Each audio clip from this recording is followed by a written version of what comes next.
Marfan syndrome by Amena, Connie, and Edna. Marfan syndrome overview. Marfan syndrome is one of the most common inherited genetic conditions that affects connective tissue. There is a broad range of clinical severity associated with MFS, ranging from the isolated features to presentation of severe and rapidly progressive disease involving multiple organ systems. Many clinicians view the disorder in terms of ocular, cardiovascular, and musculoskeletal abnormalities. Manifestations also include involvement of the lungs, skin, and central nervous system. Marfan syndrome can damage the blood vessels of the heart, eyes, skin, lungs, and the bones of the hips, spine, feet, and rib cage. Marfan syndrome is rare, happening in 1 in 3 to 5,000 people. It is caused by a mutation in the gene called FBN1. The mutation limits the body's ability to make proteins needed to build connective tissue. It is predominantly autosomal dominant. While most individuals with MFS have an affected parent, 25% or more individuals have MFS as a result of a de novo mutation. A de novo mutation is a change in the DNA sequence of a gene that is seen for the first time in a person and has not appeared in previous generations. Clinical manifestations. Cardiac disease. Mitral valve prolapse is frequently identified in Marfan's patients. Mitral valve prolapse incidence increases with age and is greater in women. Aortic dilation, mitral regurgitation ranging from none to severe. Tricuspid valve prolapse may occur as well as arrhythmias, cardiomyopathy, and heart failure. Skeletal findings: pectus deformity of the breastbone that sticks out or is indented in. Hindfoot valgus, scoliosis, kyphosis, disproportionately long extremities in comparison to length of trunk, tall and thin body build, flat feet, and weak joints. Ocular abnormalities are dislocation or displacement of the lens, can be nearsighted, have cataracts, glaucoma, and should get annual ophthalmology evaluation.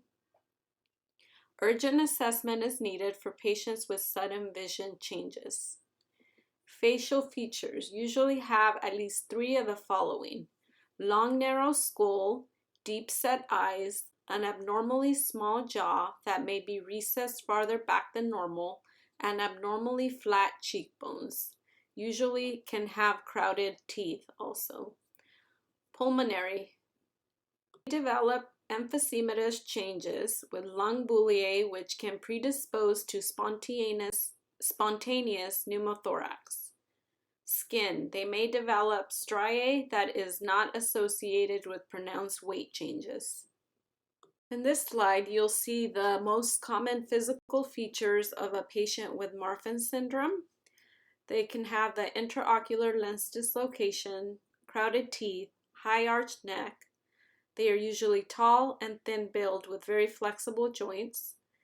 They have disproportionately long legs and arms, flat feet, long fingers, and you can usually see stretch marks throughout their body. How to diagnose Marfan syndrome. The diagnosis of Marfan syndrome relies on a set of defined clinical criteria developed to facilitate accurate recognition of the syndrome and improve patient management and counseling. The new diagnostic criteria puts more weight on the cardiovascular manifestations of the disorder. Aortic root aneurysm and ectopia lentis are now cardinal features. If there is no family history, the presence of these 2 features is sufficient for the diagnosis of Marfan syndrome. In the absence of one of these 2 cardinal features, the presence of the FBN1 mutation or positive system score is required. The system score is the revised Gantt nosology, including a scoring system for systemic features in patients with a family history. A score of greater than 7 is considered positive. Tests to evaluate changes in heart and blood vessels, such as the echocardiogram, are also done to evaluate and measure the size of the aorta and the heart valves, along with the aortic root Z-score. Chest X-ray to look at heart borders, CT or MRI to evaluate for dural ectasia, which is a bulging of the lining of the spinal column, which can be associated with back pain, and it helps support the diagnosis of Marfan syndrome. Genetic testing can be done also to detect mutations in the FBN1 gene. The revised Gantt criteria was introduced in 2010. Its emphasis is on the two key features of Marfan syndrome, which are aortic root aneurysm and ectopia lentis. New systemic score assigns less specific features of Marfan syndrome a numeric value, so they are weighed properly in the evaluation process. It highlights the identification of additional features that would suggest an alternative diagnosis, and it provides a more precise role for molecular testing. The table on the right is the scoring of systemic features. A score of greater than 7 helps with the diagnosis of Marfan syndrome. Taking a good history and performing a thorough physical assessment is very important in the early recognition of Marfan syndrome. Early recognition of the diagnosis is essential to avoid the life-threatening cardiovascular complications of Marfan syndrome, which include aortic dissection, congestive heart failure, and valvular disease. Marfan syndrome affects boys and girls equally. There are syndrome-specific growth charts for boys and girls and should be used by providers during well-child checkups. Affected boys and girls are taller, thinner, and have longer upper and lower extremities.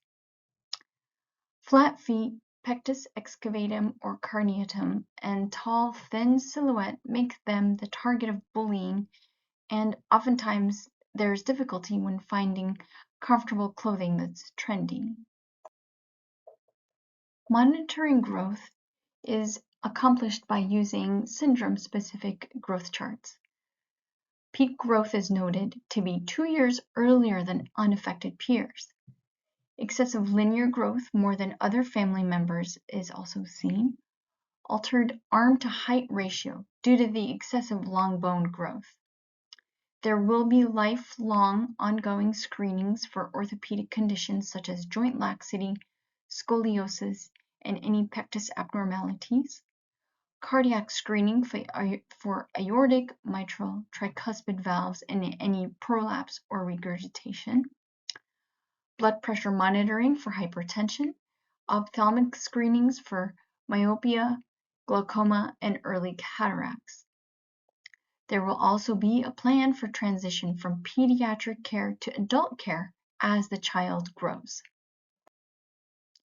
The job of the family nurse practitioner in managing and assisting a family with a Marfan syndrome child will be to help them find a genetic specialist or counselor if they have not already done so. Also, you will initiate, manage, follow up on referrals to specialists. You'll evaluate the family's understanding of the condition and the need for specialized services. You will provide shared decision-making when appropriate with the child. You will inform parents that the child is at an increased risk for chronic physical, developmental, behavioral, or emotional conditions and provide support. You'll advocate for the patient and the family within the interdisciplinary team. And it is your job to know the most current management guidelines. Resources such as the Genetic Alliance, Marfan Foundation, American Academy of Pediatrics are all excellent resources. The Marfan Foundation was a fantastic resource, and recommends that each family have an emergency preparedness kit. Anticipatory guidance. Infants. Infants with Marfan syndrome may be very sick and require multidisciplinary care. Help the parents by supporting them emotionally. Parents will also need help navigating the different specialists the child may need. Parents may blame themselves for passing the disorder to their children. A geneticist should see the family to answer their questions and arrange for genetic testing of family members. Parents should also be educated on the genetic risk of passing on the disorder to future offspring. Sometimes providers may have to deal with extended family members, like grandparents, who might blame the other side of the family for the disorder. Siblings may also worry they have Marfan syndrome, or may feel guilty for escaping it. A discussion among themselves, counseling, and support groups such as the National Marfan Foundation can help families cope in the early stages of adjustment. Infants with Marfan syndrome require cardiac examination on each visit. Echo is only as indicated. Infants may suffer from mitral valve prolapse. They may require management of heart failure with cardiac medications such as digoxin and diuretics. Sometimes valve replacement is necessary. Educate about the complications of this condition, medication administration issues, and possible surgery.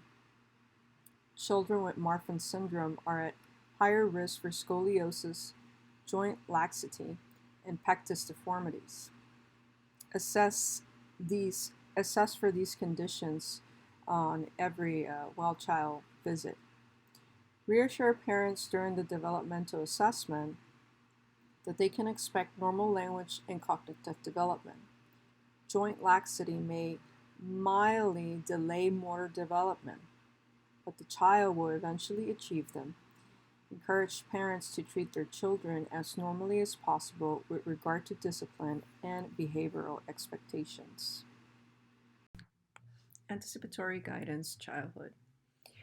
Starting at 1 year of age, children with Marfan syndrome should continue to have cardiac examinations each visit, plus a yearly echocardiogram.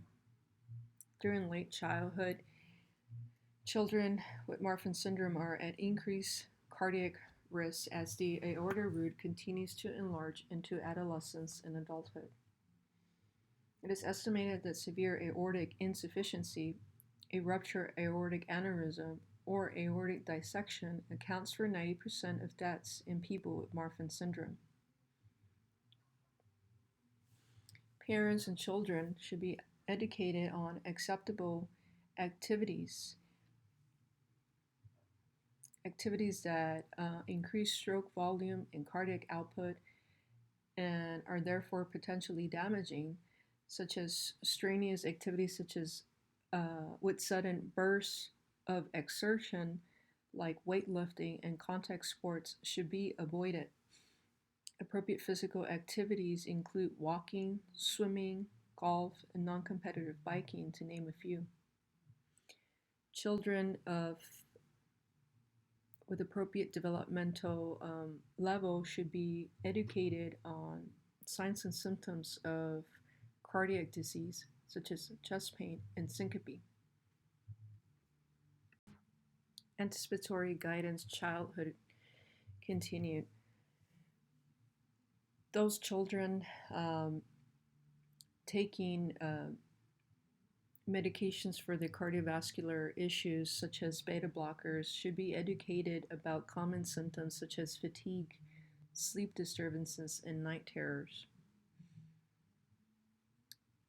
Children with Marfan syndrome with valve function abnormalities required subacute bacterial endocarditis prophylaxis for all invasive medical and dental procedures.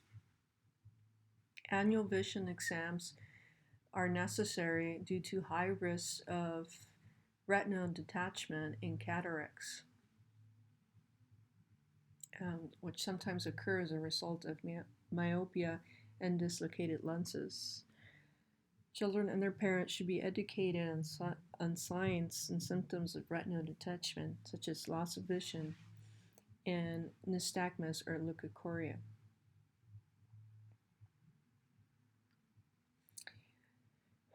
Children should continue to be assessed for scoliosis, joint laxity, and pectus deformities.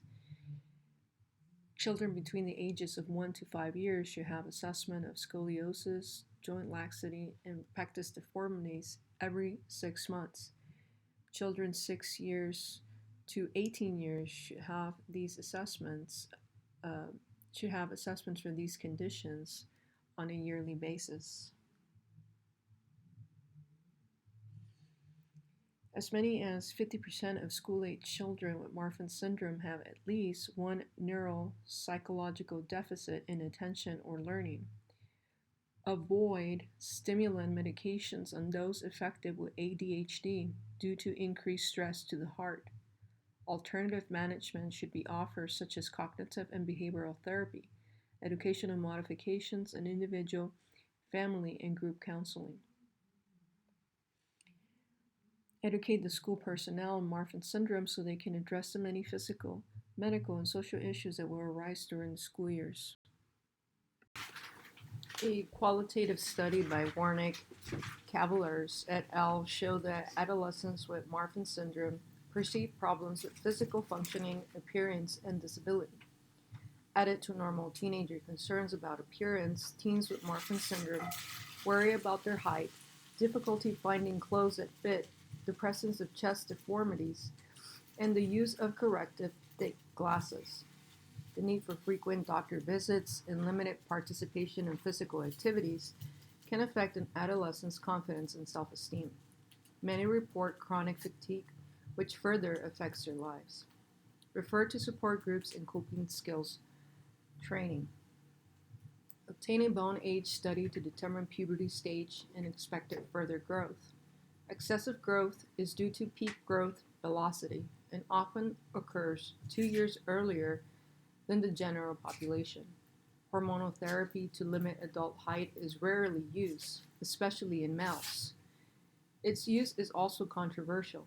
Side effects of hormonal therapy can include accelerated growth, early puberty, and hypertension, increasing the risk of aortic dilation. Continue with yearly cardiovascular evaluation and echo to assess the condition of the aorta. Annual cardiology visit as cardiac issues peak at this time. Continue to stress the importance of non-strenuous, non-contact activities. 1/3 of adolescents with Marfan syndrome with scoliosis will require treatment with bracing or surgery.